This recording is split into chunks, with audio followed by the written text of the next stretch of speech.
Hi, good evening, everyone, and thanks for this opportunity. I'll just take a few words from some of the points that I jotted down from not just the panel discussion that just preceded this session, but also what I heard in the last 2 days.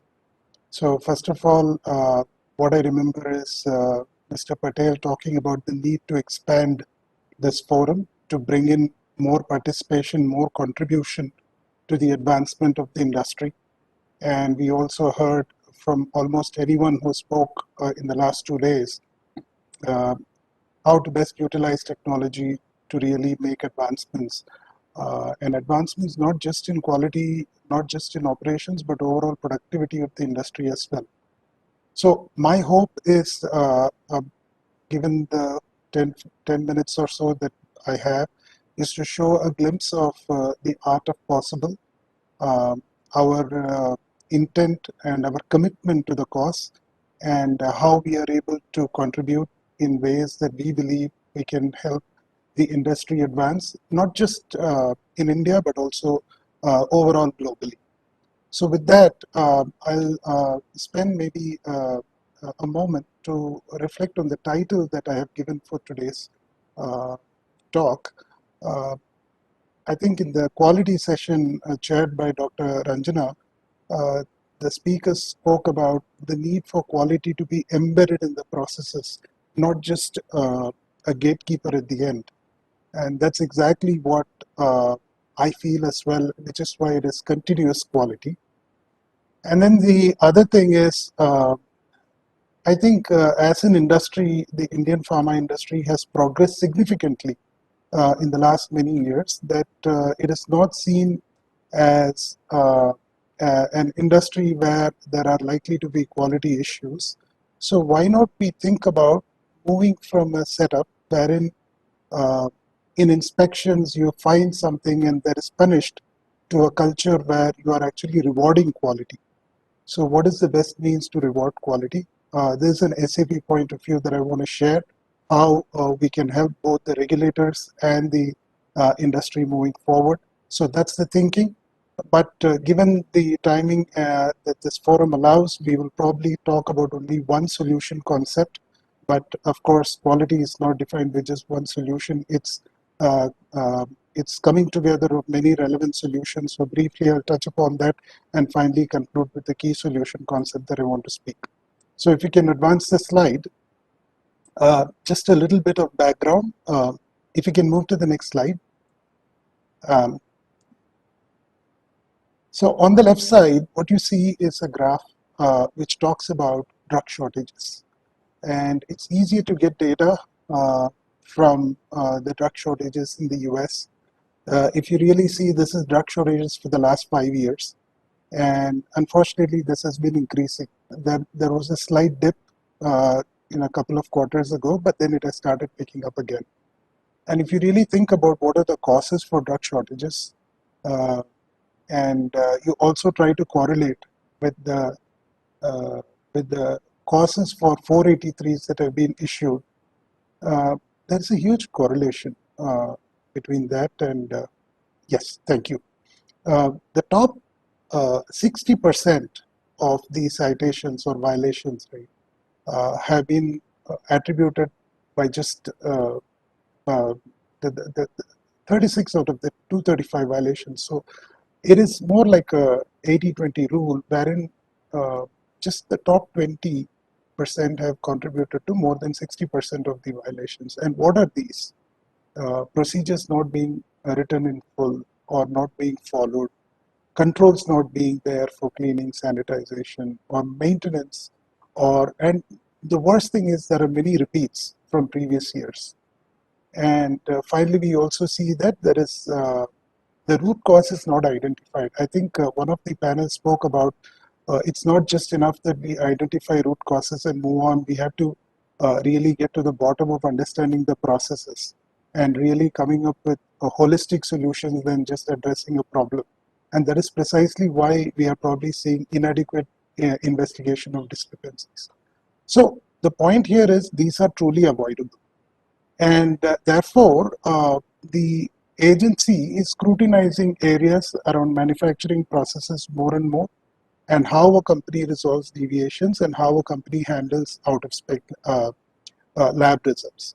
So it is still an opportunity for the industry to show progress by leaps and bounds, wherein the regulatory agencies are still at a position of just looking to solve problems that they see in front of them and not looking at the holistic picture.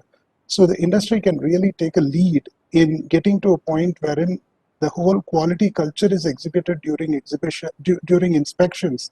And yesterday we heard about inspections actually taking the next level of remote inspections going to be made mandatory as part of the overall inspection culture. So there is a real opportunity for the industry to demonstrate quality culture overall in that setting. If we go to the next slide. I think Dr. Douglas yesterday spoke about the drug shortages and the task force that he's part of. The task force has actually come up with a lot of recommendations. And one of the key things that matter to us when it comes to quality is how do you incentivize quality management, and how do you actually are robust enough to detect vulnerabilities in the processes. I think Mr. Prasad talked about understanding processes better. How do you detect those vulnerability in processes, and how do you actually come up with a rating system and communicate the scores for quality culture? That is something that we are really passionate about at SAP. And towards that, we have come up with a 7-point guide. And I think most of these are self-explanatory. Nevertheless, I would like to emphasize the importance of each of these and going in the sequence. So first of all, one needs to be very savvy about identifying the business capabilities that are critical to serviceability. We do take pride in being the pharmacy of the world. And coming with that is also the responsibility that we don't put a break to that serviceability and cause immense harm to patients, not just in India, but worldwide. So we need to understand what are the capabilities that can potentially impact serviceability. And within those, how do we identify the nodes of vulnerabilities, and then able to model how these vulnerabilities can actually be attacked, both in the short term and long term. And of course, for this, what are the data that we need to gather, need to collect, and how we analyze this. The last three I have highlighted in yellow because these are going to be the points of conversation for today. What do we do to identify a fit-for-purpose systems? Right now, what we believe is that technology has advanced so much that some of the testing mechanisms are not probably the right ones. And I think we heard both in Gina's talk yesterday as well as Umang mentioning today about how they have taken quality to a different level at Cipla, how you're measuring stuff real time rather than taking it offline and measuring and coming back and continuing with the process. So what do you really have fit for purpose systems? And then how do you really have connected systems? What is the architecture you have for that? And how do you make sure that whatever that is coming up as learning from all these advancements, you are feeding it back and making your overall process and system more robust. So if we move to the next slide.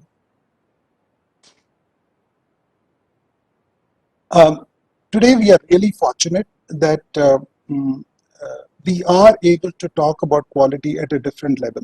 I remember reading for the first time maybe about 10 or maybe even 15 years ago, where there was a proposal to reward quality. Of course, there was a lot of resistance from the industry globally for multiple reasons. But the whole idea of rewarding quality was to put a premium on what the company produces, not just based on the quality of one batch, but more on the quality culture. Because it was really difficult to measure and execute it and take off. But then there were other reasons as well.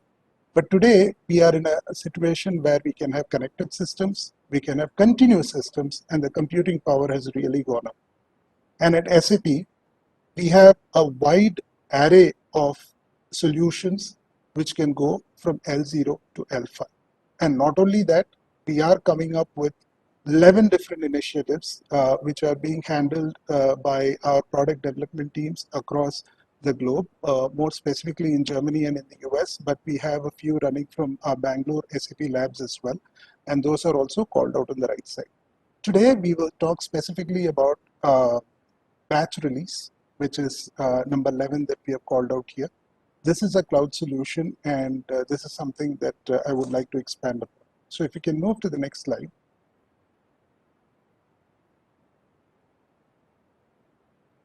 Why we picked batch release as a solution concept? Because we really believe that this is a fit for purpose solution for the industry at the time and age that we are at today. Last month, we conducted a survey of 13 pharma companies, from which we had about 45 senior professionals participating in the survey. They are part of our advisory board for many of the solutions that we are developing that you saw in the earlier slide. And the key takeaways from that survey we have called out here. 48% of the batch release is not fully automated in the industry. And here we are not talking about generics, we are not talking about India, we are talking about even the most advanced, so-called advanced pharma companies, global pharma companies. And at least 35% of them responded that it is really cumbersome to collect data from various data silos. And for them, the top 5 systems of record, no surprise here, MES, QMS, LIMS, RIMS, and DMS. But unfortunately, they felt that they were still data silos. And they believed in a very, very conservative case, there is at least the potential to save more than 90% in quality management costs if there is a solution to address many of these problems. So what is this batch release solution concept? It's essentially a single tool which will enable batch release by providing 3 key characteristics. Number 1, real-time visibility. Number 2, ensure that the regulatory status of every component that contribute towards a batch release decision is available handily. And finally, with the number 1 and number 2 being satisfied, a batch can be released in an automated fashion without necessarily the involvement of any humans. Of course, that is far-fetched, and this is still at a solution concept, but ideally that's where we want to be. And these 13 companies who are part of our advisory board are providing us with ideas and requirements on which the solution is being built. So one plug here, we are really looking forward to participation from Indian pharma as well. And my contact will be shared at the end of these slides, and you're more than welcome to write to me. We will introduce you to the peer companies, and you can be part of the advisory board as well to influence how we build this solution. So just to give a glimpse of how this solution works, if we go to the next slide.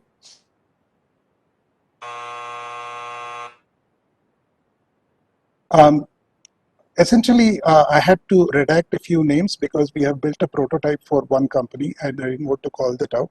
So you have a typical solution like any, you have a landing page.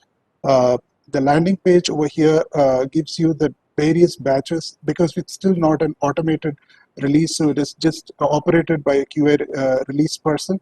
You see all the batches here, and you also see what are your tasks and what are the batches you've released and what are pending for you.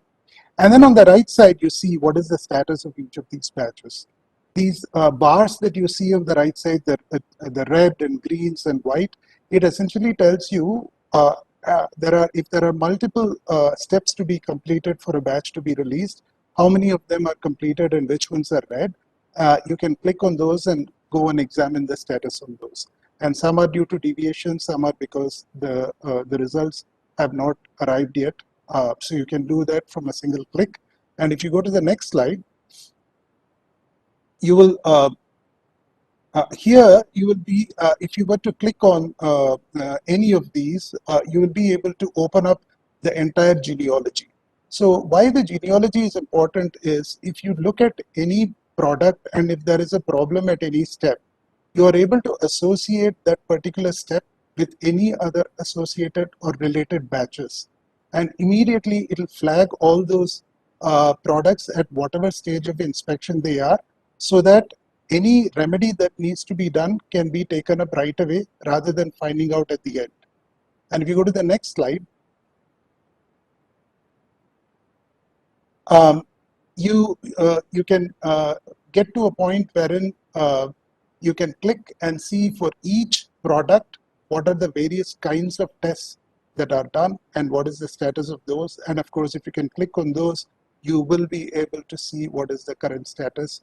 And if there are any deviations or if there are any incidents or if there are any delays, you will be able to see the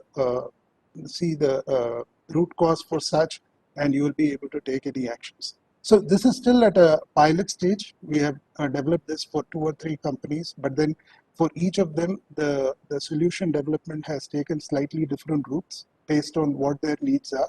But we expect to productize this sometime towards the second half of this year. So with that, I will stop. And of course, if there are questions, either now or at the end, you can take those. If you can just move to the next slide, everyone will be able to see my contact. You can drop me a note. It is my first name dot last name at sap.com.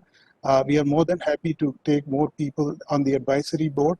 And in India, we are also open to co-development and co-innovations, wherein we will put in our skin in the game to develop industry-specific solutions. We will bring the might of our global team and the regional team and our labs in Bangalore. So we have the time and resources to do it. So we like to be part of the solution. So thank you again for the opportunity, and look forward to hearing from you.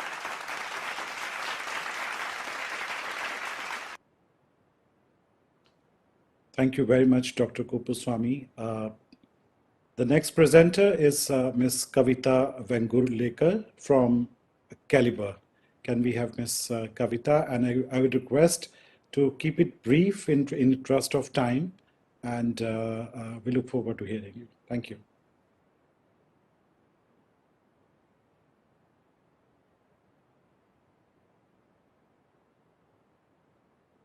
Please unmute yourself. Is it okay now? Yes, audible. Thank you. Thank you. Thank you, Naveen, for a lovely introduction. And thank you so much, Rajesh, for setting up the stage for me. When I ponder over these 2 words, quality culture, 2 famous quotes about the quality gets flashed in my mind. One, the quality is not an act, but it's a habit. And second, quality is not an accident, but it's an intelligent effort. Today, my presentation is going to tell you that how can we make quality as our habit, and for that, what is that intelligent solution or the intelligent effort we are going to offer you. Can you move to the next slide? The giants like market research firms, McKinsey, PwC, and Gartner, they advocate 2 things. First, organization who would fail to analyze their own data will be left behind. And second, data and analytics are the key for the digital transformation initiatives. Now, today, most of the pharma companies, they have made digitalization as their priority. And work in a pharma companies is little bit simpler now with the software applications such as LIMS in a labware, BRM in the manufacturing processes, quality management system, and ERP.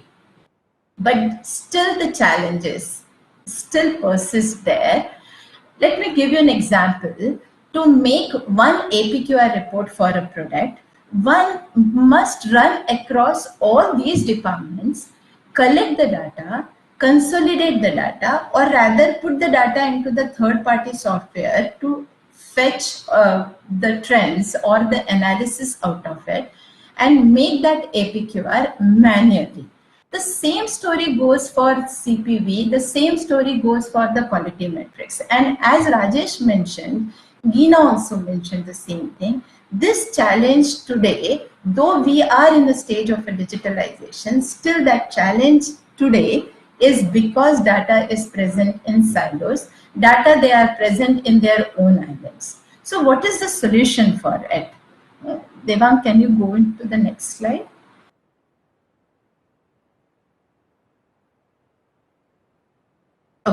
Solution is very simple. Integrate these data into one place. We call this system or this mechanism as data warehouse or data lake. In Caliber, we name it as a Caliber Q pyramid, and on top of this Q pyramid or on the top of this solution, all other applications like APQR, CPV, quality metrics, and statistical analysis can be placed on it. Let us look deeper into the solution. Can you go to the next slide, please? Thank you. So the Caliber Q pyramid, it is an intelligent solution offered by Caliber, wherein the base of the pyramid is created by extracting the data from these disparate sources. As Rajesh mentioned, it's a real-time data and which gets extracted into the base, creating the strong and the robust formation, platform for the decision-making tool. So as these market researchers, they said, if the organization fail to utilize their data, they are going to be left behind. So these data assets, once gathered at the base of the pyramid, is going to turn into gold mine. Last month, I was attending one seminar where they were stating about APQR report, CPV report, and quality metrics report. But the concerns which was raised there was effort of a preparation of one reports, be it a APQR or CPV or a quality metrics, versus effort of evaluating that report to improvise the process and the product quality. So this effort of a preparation, where the information exchange within the department, what I have shown in the last slide, that one person is running across the department, this information exchange within the department has been turned into the software or into the application, and that we have made that as a digitalized. So that is completely negated, leaving ample amount of a time to a person to evaluate the report and to get the inferences out of that report. So much so that quality becomes a habit here, and it is by design, as Gina mentioned in her presentation too. Can you move to the next slide, please? Now, the applications, what I have mentioned in the last slide, anytime PQR, CPV, quality metrics, statistical insights, process capability analysis, that can be built once that solution in a place within no time. Let me give you a simple example of Amazon, which is a classic example of a data-driven organization. Customer purchases the product, customer returns the product, customer gives the complaint about the product, and customer also provides the reviews of the product. Now, all this information, because it is sitting in a one place, the recommendation engine, which is a beautiful product from the Amazon, was built within no time. The second example is of a Netflix. Netflix invested $100 million on the web series House of Cards only when they have taken out the predictive analytics from their databases and from their data that it is going to be a success. So what I'm trying to insist here is, once the wealth of a data is created, it is co-located, it is correlated at a one place. Not only these applications, but the slice and dice and the dashboard, as Rajesh has shown, it is just a one click away. Can you go into the next slide, please? So, needless to mention that artificial intelligence or machine learning or deep learning, they have a synergistic relationship with the data to learn from it and also to improve their decision-making process. So before I conclude my presentation, I would like to say that Q pyramid or data warehouse or a data lake, it is an intelligent solution by which all the pharma companies not only mitigate their current challenges like APQR and CPV and quality metrics, but also builds a stronger foundation for machine learning and artificial intelligence to make pharma companies future ready. Can you go to the next slide, please?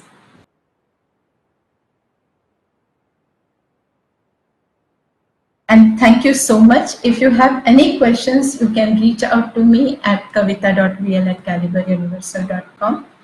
Thank you very much.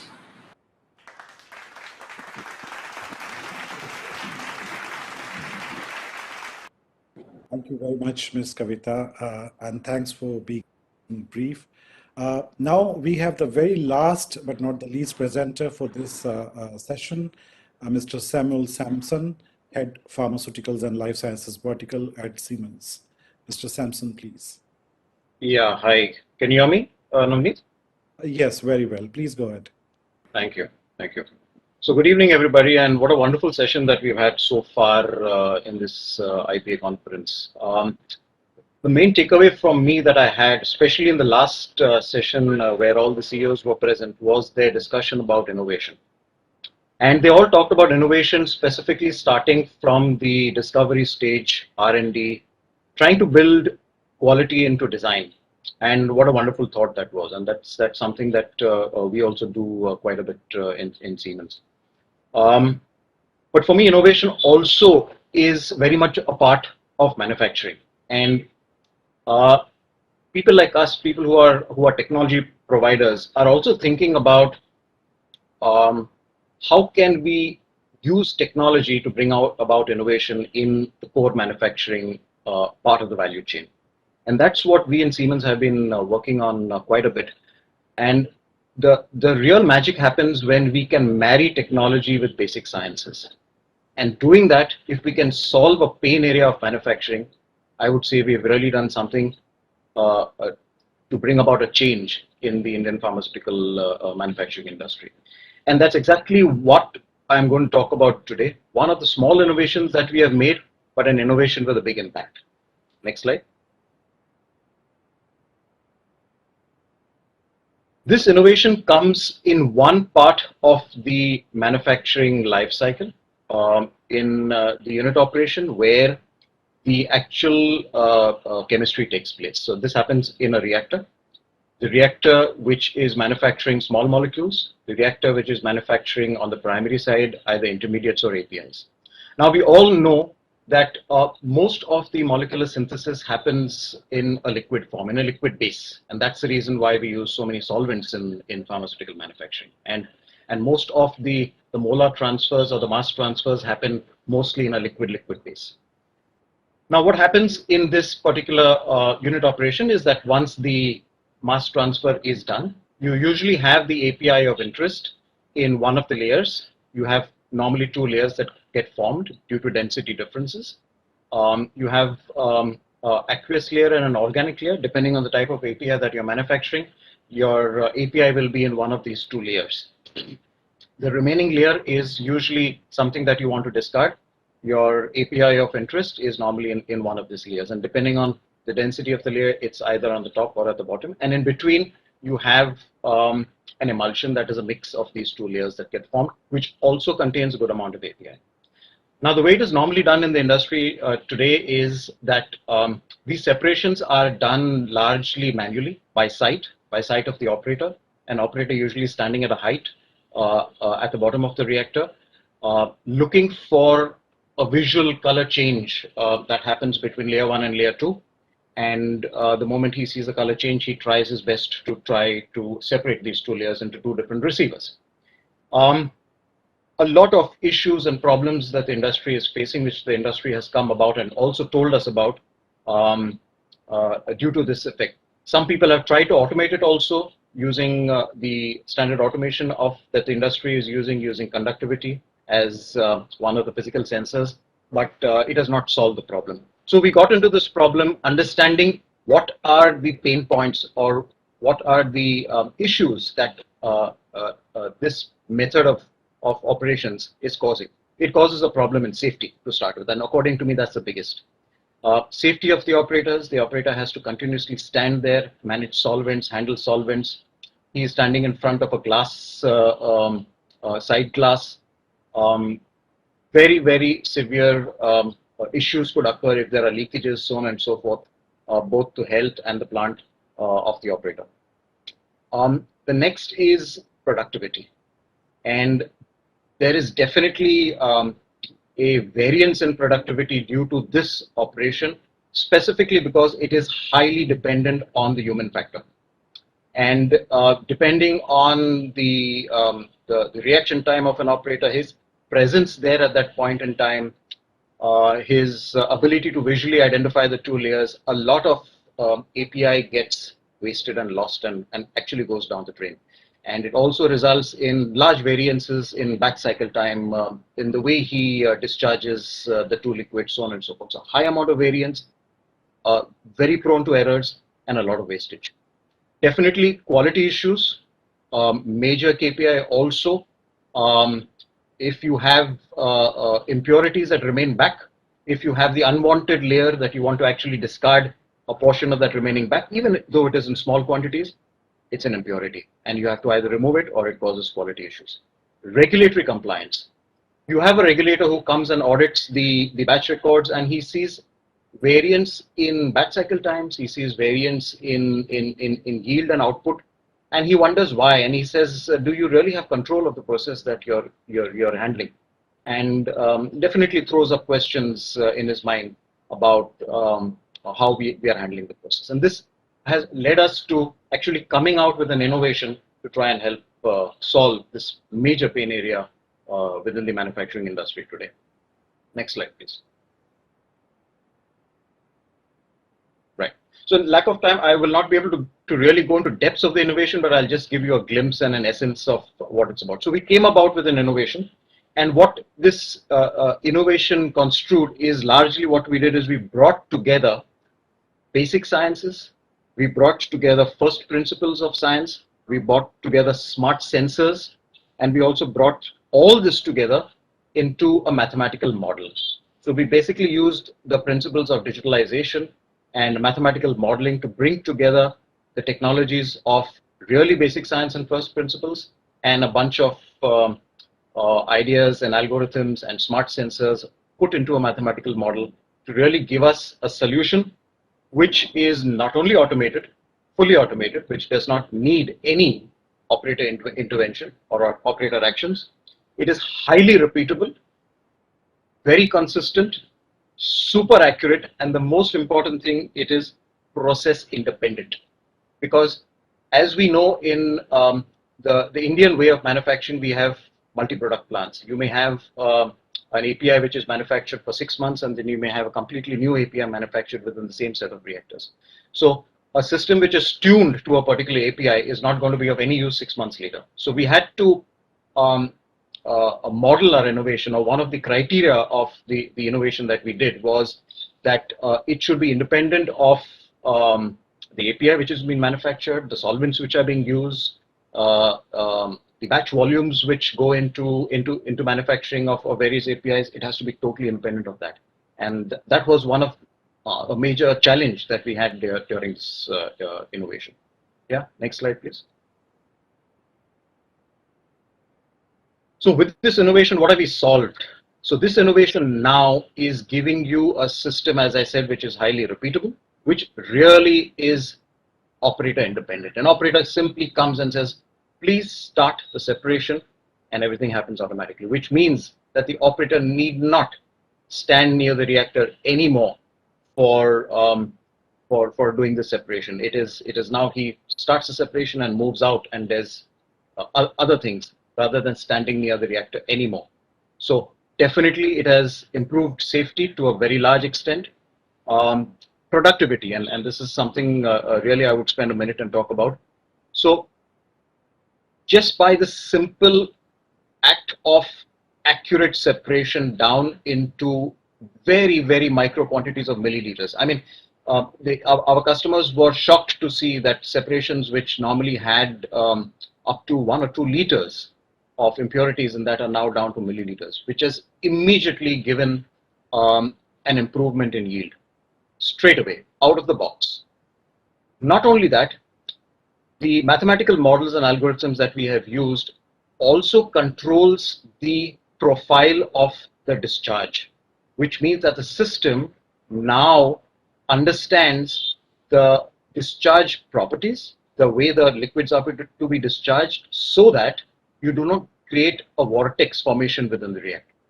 So the operator who would normally discharge it at a very slow rate, for example, towards the end, is now independent. The system knows exactly what is happening inside the reactor because of the smart sensors, and it discharges it optimally, which means that we improve the overall batch cycle time in every separation.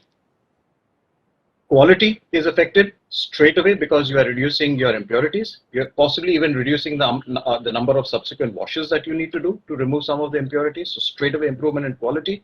And regulatory compliance, because now a regulator sees batch after batch, separation after separation, this particular unit operation giving absolutely repeatable levels of time and separation. So straight away, the operator gets a feeling that yes, this plant is in control of the process. They understand what is happening within the process. Yeah. Not only that, we actually, while we were developing this, we found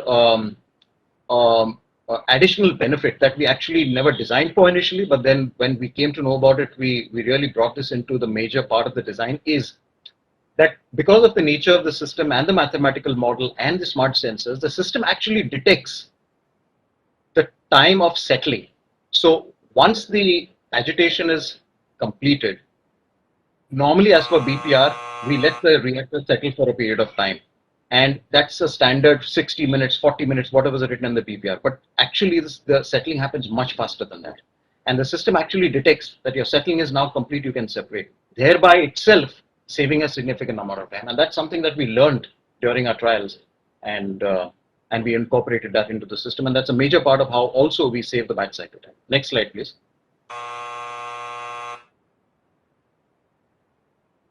I'll just close with the last slide where it is an actual case study which has been redacted. Of course, I can't name the customer, but this is real world. These figures have come from the customer, which I represent here. So it could be very interesting for you.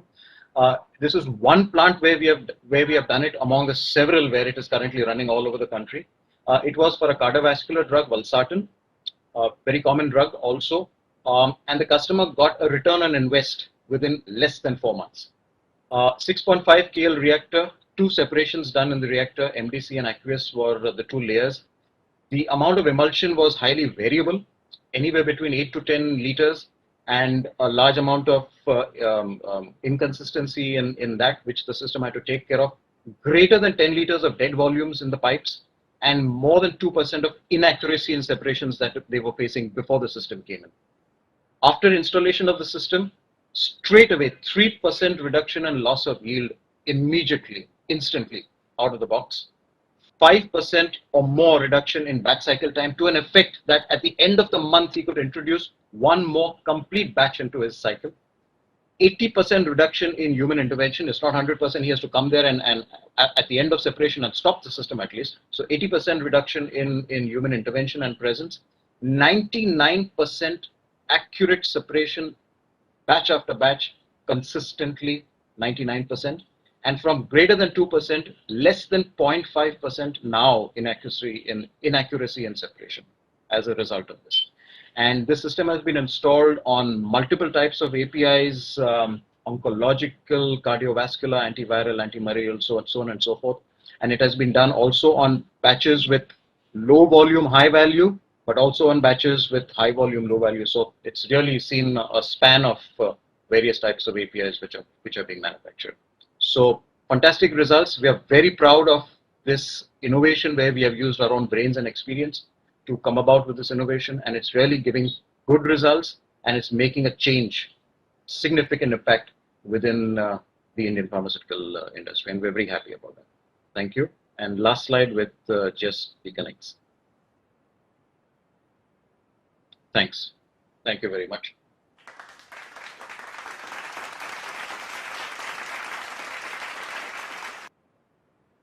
Thank you very much, Mr. Samuel, for your presentation, and to the other presenters. We have now reached the end of the 7th Global Pharmaceutical Quality Summit 2022. I hope the last 2 days have proved informative and engaging to all those who attended and participated. On behalf of IPA, I would like to express our deepest gratitude for taking time out of your busy schedules to attend the forum. It is the enthusiastic participation of speakers, panelists, and attendees that make the forum what it is today. IPA appreciates all your inputs and suggestions to making this year's event a grand success. We look forward to meeting you again next year, hopefully in person, and sharing many more accomplishments of the pharma industry. Until then, have a wonderful year. Goodbye.